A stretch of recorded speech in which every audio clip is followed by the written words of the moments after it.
नमस्कार, CA7 news channel के नए बुलेटिन में आप सभी दर्शकों का स्वागत है। मैं हूं मोहित कल्याणी और आइए नजर डालते हैं अब तक की बड़ी खास खबर पर। धर्म के आधार पर आरक्षण यह असंवैधानिक है। बाबा साहब भीमराव अम्बेडकर जी ने भारत की संविधान सभा में इसका पुरजोर विरोध किया था, लेकिन उस सब के बावजूद कांग्रेस और उसके सहयोगी इंडी गठबंधन से जुड़े हुए दल हैं,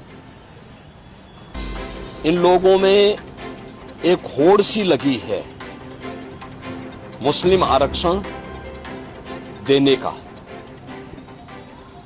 और कांग्रेस का इतिहास तो इस मामले में बहुत दागी रहा है।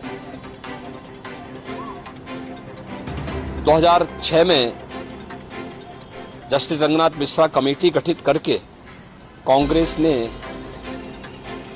ओबीसी का हिस्सा काट करके मुस्लिमों को देने का कुछ प्रयास किया था जब यूपीए गवर्नमेंट थी। ऐसे ही कांग्रेस ने जस्टिस राजेंद्र सच्चर की अध्यक्षता में कमेटी बना करके अनुसूचित जाति के आरक्षण में सेंध लगाने का प्रयास किया था। कुछ मुस्लिम जातियों को अनुसूचित जाति में शामिल करने का कुछ प्रयास किया था। बीजेपी और एनडीए ने उसका विरोध किया था। कांग्रेस की जब आंध्र प्रदेश में सरकार थी, उन्होंने उस वहां के ओबीसी के आरक्षण को मुसलमानों को दिया था।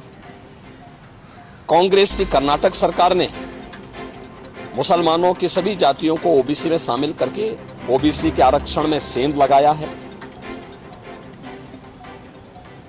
वेस्ट बंगाल के अंदर टीएमसी ने 2010 में 118 मुस्लिम जातियों को ओबीसी में शामिल करके पिछले 14 वर्ष से लगातार ओबीसी के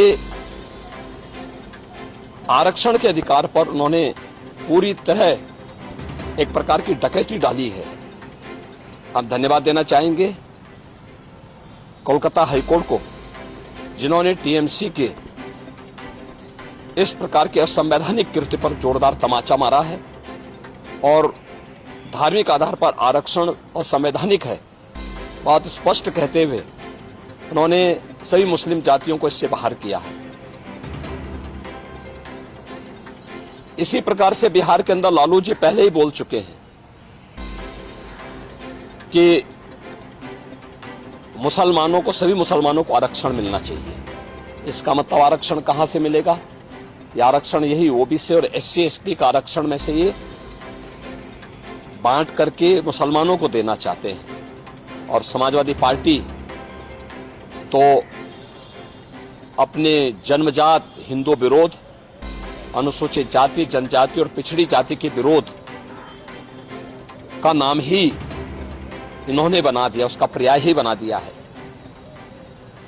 चाहे वह राम जन्मभूमि का विरोध रहा हो, राम भक्तों पर गोली चलाने का रहा हो, या फिर 2012 और 2014 के अपने इलेक्शन मैनिफेस्टो में समाजवादी पार्टी ने मुस्लिमों को आरक्षण देने की वकालत की थी और यहां तक इन्होंने शरारत की थी कि तुष्टीकरण की हद पार करते हुए उत्तर प्रदेश के अंदर, उत्तर प्रदेश की उस समय की 20 करोड़ की आबादी की सुरक्षा के साथ खिलवाड़ करते हुए पीएससी की 54 कंपनियों को इन्होंने समाप्त किया था। और उस समय इन्होंने पीएससी की भर्ती जो निकाली थी उसमें इन्होंने प्रयास किया था कि 15% मुस्लिम आरक्षण हो। माननीय न्यायालय को हस्तक्षेप करना पड़ा था। ये जो होड़ है एक खतरनाक होड़ है। बाबा साहब भीमराव अम्बेडकर ने विरोध किया था इसका, मुस्लिम आरक्षण का, क्योंकि देश धर्म के आधार पर विभाजित हुआ था और उन्होंने कहा था कि धर्म के आधार पर कोई भी आरक्षण देश के अंदर नहीं होना चाहिए। अनुसूचित जाति, जनजाति को आरक्षण भारत के संविधान के द्वारा दिया गया है। मंडल कमीशन की सिफारिशों के आधार पर